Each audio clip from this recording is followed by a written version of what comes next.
Esta entrevista forma parte de una serie de contenidos informativos con el único propósito de dar a conocer a la ciudadanía las propuestas y perspectivas de las distintas candidaturas. No representa apoyo, promoción, ni favoritismo hacia ningún candidato o candidata en particular. El objetivo es contribuir al ejercicio de un voto informado, libre y consciente. Invitamos a todas las personas a participar activamente en las elecciones y a ejercer su derecho al voto.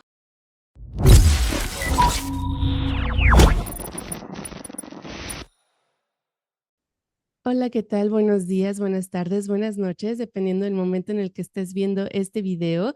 El día de hoy me siento muy feliz porque tenemos con nosotras a la doctora Ana Yadira Alarcón, candidata a magistrada federal en materia administrativa. Bienvenida, Yadira, muchas gracias por estar aquí. ¿Qué tal? ¿Cómo están? Pues muchos saludos a todos, como dices, en el horario en el que vean esta entrevista y pues sobre todo a tus seguidores a quienes aprecio este espacio para poder dirigirme a ellos. Bien, muchas gracias. Sabemos un poquito sobre tu vida profesional, lo que podemos ver en las redes, pero aún así me gustaría que nos pudieras contar un poquito de ti, cómo es un día común para ti dentro y fuera del juzgado. Mira, yo en este momento no estoy en funciones, pero un día conmigo es ajetreado porque soy una mujer hiperactiva. Entonces hago de todo. Un día normal comienza a las 4:30 de la mañana porque normalmente voy a entrenar todos los días a las 5.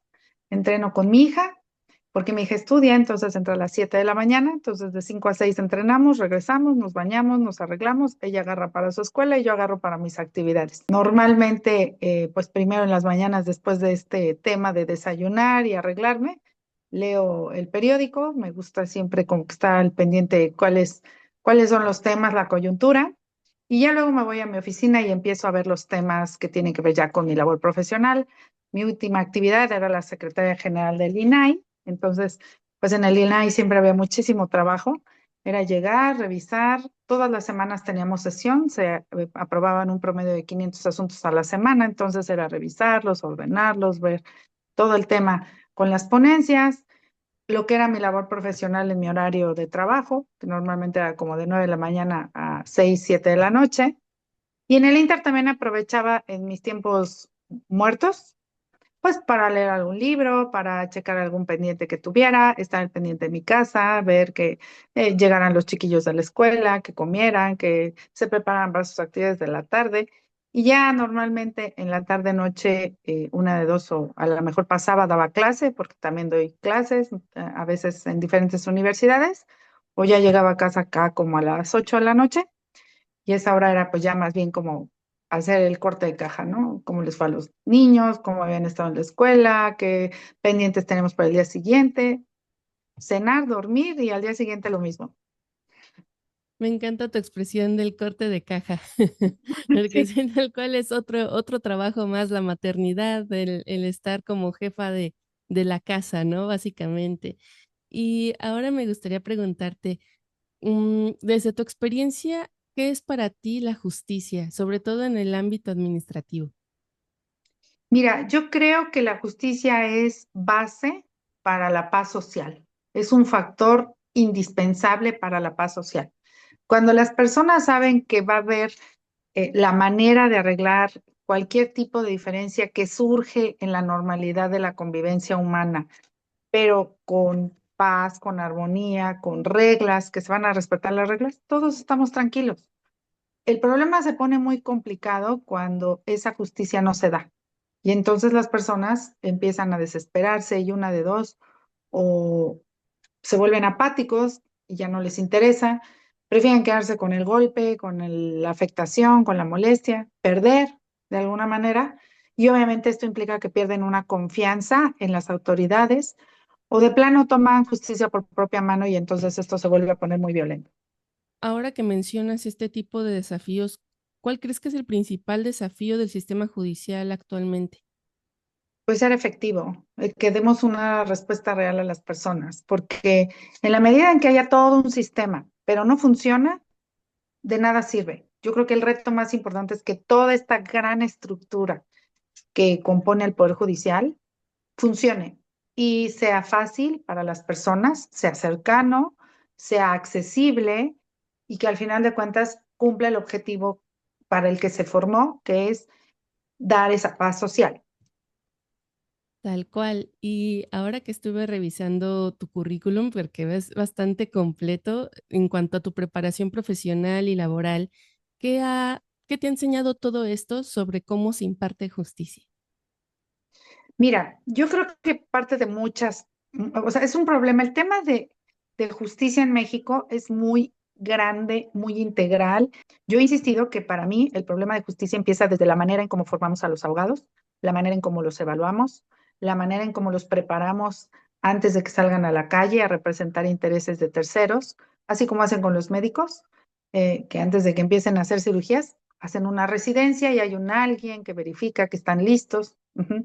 La manera en cómo los recertificamos o cómo los obligamos a que se estén actualizando, porque tú escuchas en las noticias, todos los días hay reformas, ¿no? Y ya reformaron el artículo tal y ya movieron el artículo tal. Y la pregunta es, ¿y los que se dedican a este tema de representar intereses de la sociedad, de verdad están actualizados? ¿De verdad están al pendiente de leer cada reforma que sale? ¿De verdad están comprometidos? ¿Hay alguien que avale que están realmente actualizados? Bueno. Y luego la otra parte que cruza por quién se hace cargo de supervisar cuando un mal abogado no hace su trabajo o comete alguna negligencia, quién se encarga de que haya dos situaciones ante un hecho como ese. Primero, pues que a las personas involucradas se les repare de alguna forma el daño que se haya ocasionado. Y la segunda, que haya una sanción a quien no se prepara de manera debida y se pone a representar intereses de terceros. Y eso es en cuanto a los litigantes. Pero en cuanto a las instancias de gobierno sucede lo mismo. ¿Quién realmente está al pendiente de verificar que los ministerios públicos estén actualizados? Por citar un ejemplo de una institución. ¿Quién realmente verifica que la Procuraduría Fiscal, la Procuraduría Agraria, la Procuraduría del Trabajo, la Procuraduría del Consumidor, la Procuraduría del Medio Ambiente y todas estas instancias intermedias cuya función es ser la voz de los ciudadanos frente a las autoridades judiciales, efectivamente tienen personal suficiente, presupuesto para poder atender las necesidades de todas las personas que acuden y que efectivamente hacen un trabajo eficaz? Creo que eso tampoco lo tenemos. ¿Quién se encarga también de evaluar a las policías de investigación? Que de verdad estén capacitadas, que de verdad sigan protocolos, porque aquí es de pan de todos los días que se comete algún crimen y pues ya nos acostumbramos a que pues limpiaron la escena del crimen, y cuando quieren ir los peritos a tomar evidencia, pues es muy tarde porque ya hubo un alguien que ordenó que se limpiara, que se lavara, que se recogiera. Aquí no tenemos una cultura de salvaguarda del bagaje procesal. Ujú.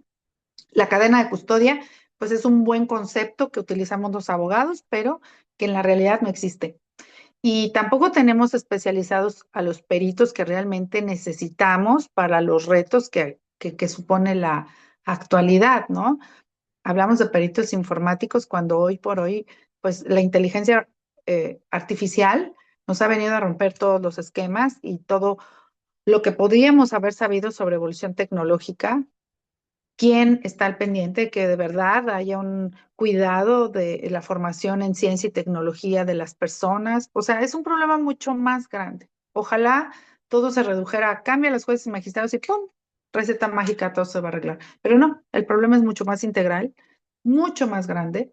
Y entonces esas omisiones van generando descomposición, van generando desconfianza y pues yo creo que hay que verlo con una visión muy panorámica el problema, ¿no? Desde arriba, desde muy arriba.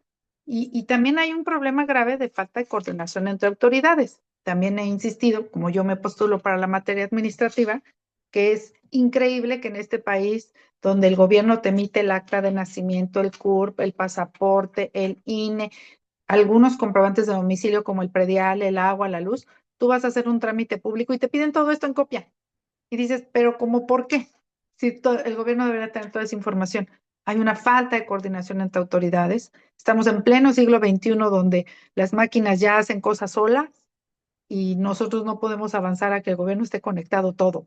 Que todo se reduce a una causa tributaria y de recaudación, porque cada vez que te piden copias de ciertos documentos y que hay que emitir copias certificadas de ciertos documentos que el gobierno ya tiene, pues hay algo que se llama autogenerados en la institución que los emite y en la institución que los pide.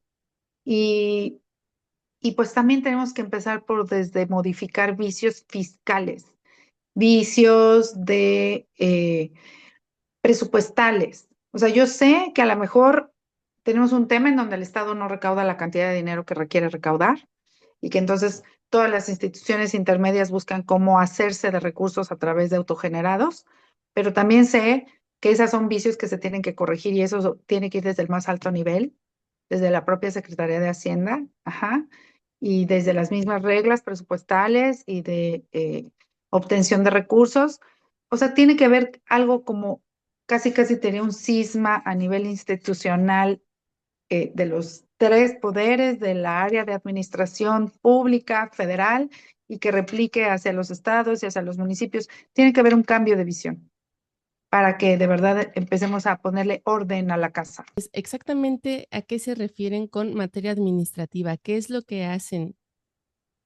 Fíjate que yo le he tenido que explicar a las personas, y ahí voy con mi pizarrón a cada reunión en donde me invitan para tratar de explicar que recordando las clases de civismo de la generación que todavía tuvimos el privilegio de tener clases de civismo, porque desde el año 2000 a alguien se le ocurrió que el civismo era muy aburrido y entonces lo quitó de las tiras de materia de educación básica y pues ahí tenemos la consecuencia de haber quitado la materia de civismo, ¿no? Pero bueno, para quienes han tenido algún poco de noción de cómo se organiza el Estado, hay una función legislativa, que es la que hace las leyes, hay una función judicial, que es la que imparte justicia, esto que haremos quienes logremos llegar, si es que lo logramos como jueces y magistrados, pero también hay una función ejecutiva o de administración de los recursos, esto que llamamos administración pública, y existe tanto en el ámbito federal como estatal, como incluso municipal. Ajá. Son las autoridades que nos tienen que dar los bienes y servicios primarios que debe proporcionar el Estado: luz, alcantarillado, eh, pues banquetas, ¿no? La poda de los parques y de los jardines, el suministro de la tubería para que llegue el agua, hasta lo que acabo de decir, ¿no? Nace un bebé, hay que ir a registrarlo, un servicio público que da el registro civil, ¿no? Y luego tenemos que vacunarlo, un servicio público que da los servicios de salud. Y luego crece un poquito más y tenemos que estarle dando seguimiento en cuanto a su crecimiento con un médico pediatra. Bueno, también tenemos que ir a la clínica que nos corresponde, ¿no? O ya sea a el servicio de salud para quienes no tienen IMSS o ISSSTE. Y luego ya crece otro poquito y entonces hay que inscribirlo al kinder, ajá. Y entonces también necesitamos documentos para poder ingresar a lo que es preescolar, primaria, secundaria. Entonces, todo este trámite que hacemos los ciudadanos en nuestra existencia con el gobierno, quien normalmente nos da ese servicio es la administración pública, ya sea municipal o en este caso de la Ciudad de México de la alcaldía, de la Ciudad de México o a nivel federal, pues las secretarías de Estado, Secretaría de Gobernación, Comunicaciones y Transportes, ya temas que son de impacto nacional, ahí está la Administración Pública Federal. Eso en principio es la materia administrativa, lo que hace el Poder Ejecutivo en su relación con los ciudadanos como bienes y servicios. Eso es la materia administrativa. Cualquier conflicto que surja durante cualquier trámite de ese tipo, eso es la competencia que nos corresponde a los magistrados de materia administrativa. Y también les he explicado, es un poco más complejo la materia administrativa. ¿Por qué? Porque a diferencia de otras materias en donde hay un poder judicial que tiene pues a los jueces civiles, a los jueces familiares, a los jueces penales, en la materia administrativa, por una cuestión que se vino desarrollando así desde los años 40 del siglo pasado, se crearon tribunales administrativos que son nombrados por el propio Ejecutivo en colaboración con el Congreso. No son integrantes del Poder Judicial. Esos magistrados administrativos no son parte del proceso de elección en el que nos encontramos en este momento. Existe un tribunal de justicia administrativa en el caso de la Ciudad de México. También hay un tribunal de justicia administrativa en cada entidad federativa, y hay un Tribunal Federal de Justicia Administrativa para diferentes tipos de competencias entre estos dos, y ellos son, de alguna manera, la instancia o primera instancia o la autoridad de primer contacto jurisdiccional ante quien acuden los ciudadanos cuando tienen algún tipo de problema con la administración pública, ya sea estatal o federal, y solo por vía de amparo es como llegan ante nosotros, que seríamos los magistrados federales de materia administrativa. Wow, está demasiado amplio y desconocíamos la mayoría de las personas qué tan importante es. O sea, respiramos justicia por todos lados. Desde que nacemos ya tenemos ya ese compromiso de saber a quién dirigirnos. Y ahora, con la experiencia que tienes, la preparación que tienes, si pudieras volver al pasado y conocer de nuevo a Yadira, pero la que apenas estaba por empezar a estudiar leyes, ¿qué consejo le darías? Pues yo creo que lo haga exactamente como lo he hecho, que estudie mucho, que sepa que esta carrera es un compromiso de estudio constante, preparación constante, que aquí ojalá se acabara con obtener el título de licenciado. No, apenas empieza el reto, que trate de aprender en cada área de trabajo, sacarle el mayor jugo, así como cuando exprimes una jerga para trapear y que tiene que quedar bien exprimidita, así. A cada instancia donde vayas a trabajar, trata de aprender incluso más de lo que te piden que aprendas, trata de ir siempre más allá y acumula y aprende cómo cada cosa que aprendes lo tienes que ir interconectando con las nuevas funciones para que aprendas a tener una visión total de pues el área en la que yo me he desarrollado, que es de sector público. Yo de alguna manera a las personas que he ido a pedirles su voto les explico por qué creo que mi experiencia y mi conocimiento es valioso para la función que estoy pidiendo ejercer, porque yo tengo la visión de las tres canchas, incluso he estado en dos constitucionales autónomos, en Banco de México y en el INAI.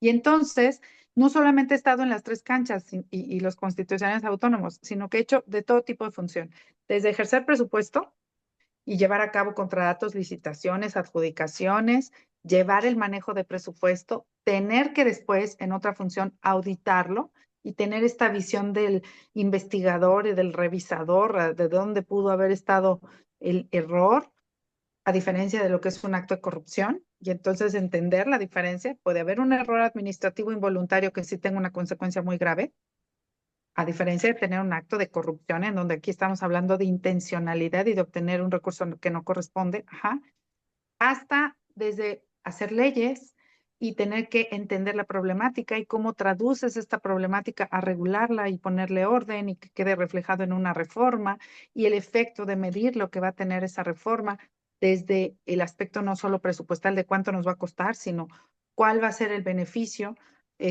hasta la parte ya más bien, pues, jurisdiccional, ¿no? Ahora ya tienes la ley hecha, ahora ya por fin hay personas que se colocaron en el supuesto. Bueno, ahora aplica la ley. ¿Y cómo vamos a resolverle el problema a las personas? Entonces, esto ayuda porque, mira, yo respeto mucho a las personas que vienen solo de la formación judicial. La verdad es que sé que es personas que se han dedicado en vida entera, alma entera, y entienden muy bien la parte contenciosa, pero de pronto pierden óptica con algunas situaciones que se les pueden llegar a presentar, sobre todo en la materia administrativa, porque hay que estar embebido en cancha, les digo yo, en lo que implica, por ejemplo, haber llevado a cabo, te voy a hablar de algún caso muy práctico, en la administración pasada, que me tocó ver este caso desde el punto de vista de la transparencia, ¿ok? Pidiendo información de cómo sucedieron los hechos. No me quiero imaginar lo que fue tener que hacer una compra consolidada de medicamentos como la que se intentó hacer, y que al final de cuentas, pues aunque contrataron a la UNOPS, no funcionó. ¿Por qué? Porque la cantidad de problemas que tiene el territorio nacional es muy grande. Y yo sé que en el discurso suena muy fácil, no, no, no, para evitar corrupción y que uno solo compre y que ese sea el que adquiera, y para que nos ahorremos a los intermediarios, que sea el ejército el que distribuya las medicinas. Y ya no voy a calificar el hecho, simplemente la respuesta y el resultado es un hecho notorio y todos saben cuál es el problema de administración que tienen de medicamentos en las instituciones públicas hoy por hoy, pero eso pasa cuando no estás en cancha, no sabes cómo funciona ese proceso y entonces cuando sí has estado haciendo contrataciones, licitaciones, fallos, que tienes que hacer diferentes partidas de acuerdo al tipo de medicamento respecto a la disponibilidad. Los medicamentos además no son cosas que mandas a comprar como los lápices de, háblale al fabricante que me mande 10 millares. No, los medicamentos tienen toda una programación de elaboración. No hay laboratorio que le convenga estar generando medicamentos que se van a caducar y tenerlos guardados en una bodega. Es casi, casi sobrepedido. Tú dices que vas a necesitar 1,000 millones de aspirinas, en ese momento las mando a hacer, porque si yo las tuviera en stock, cuando te las mande, te van a llegar caducadas. ¿Cuántas noticias no hemos escuchado de que distribuyeron medicamentos caducos? Bueno, porque tienen toda una logística. Pero cuando tú nunca has trabajado en eso, pues se te complica. Entonces llega ante la mesa de un juez y el juez con la frialdad de la ley, porque los jueces están formados para aplicar la ley, ¿no? Y la ley es la ley. Sí, pero hay que entender todo el contexto, porque al final lo que tienes que resolver es que a una persona le provean el medicamento y resulta que el medicamento no lo van a tener porque tú lo digas en una sentencia para mañana. ¿Por qué? Porque a lo mejor hay que mandarlo a pedir y a lo mejor llega de otro país y entre lo que lo fabrican y lo transportan y lo importas y le llega al enfermo, a lo mejor efectivamente llega demasiado tarde. Y no porque tú lo pongas en una sentencia va a ser distinto. Entonces, por eso digo yo que la riqueza de la experiencia que me ha dado a mí en lo que yo he trabajado, creo que ayuda de alguna manera que tengas otra visión y entonces puedes tener una propuesta de solución más integral con conocimiento que otras personas no tendrían porque no se han dedicado a eso. Quería preguntarte, ahora que mencionaste la transparencia, ¿qué valor, además de la transparencia, no negociarías nunca en un trabajo como juzgadora? Mi paz mental, mi tranquilidad personal. Yo creo que, mira, yo sé que a veces la función pública es muy difícil, estresante, complicada, pero mientras lo hagas como debe de ser, yo siempre les he dicho a mis colaboradores, no me dejarán mentir si están escuchando esta entrevista, el que aplica la ley no se equivoca. El que sigue las reglas del juego no se equivoca. Tarde o temprano a lo mejor podrán cuestionarnos por qué decidiste así o por qué decidiste así, pero si lo haces de manera correcta y conforme a derecho, no va a haber tema. ¿Qué no negociaría yo? Mi paz. Que me pidan algo que yo sé que implica meterse en camisa de 11 varas. Agarrar dinero para tratar de usar el cargo y no, yo no, jamás haría cosas así. La verdad es que he tenido muchos cargos, tú puedes ver mi currículum, muchos en donde se ha dado quizá la oportunidad de agarrar dinero que no te corresponde y yo siempre he preferido mi paz. O sea, mi paz, mi tranquilidad, la paz de mi familia, mi sueño, ese no es negociable con nada, ni con nadie.